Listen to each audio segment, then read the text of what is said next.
একদিন বল্টু থানায় ফোন করে বলল, হ্যালো, এটা কি থানা? থানা থেকে একজন কল ধরে বললেন, হ্যাঁ এটা থানা। তখন বল্টু বলল, আপনি কে বলছেন? তখন উনি বললেন, আমি ওসি বলছি। তখন বল্টু বলল, আপনার হাতে ডান্ডা আছে?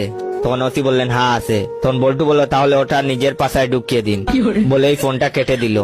ওসি সাহেব চুপচাপ করে রইলেন। একটু পর আবার ফোন তুলতেই প্রশ্ন, হ্যালো, এটা কি থানা? তখন ওসি সাহেব বললেন, হ্যাঁ এটা থানা।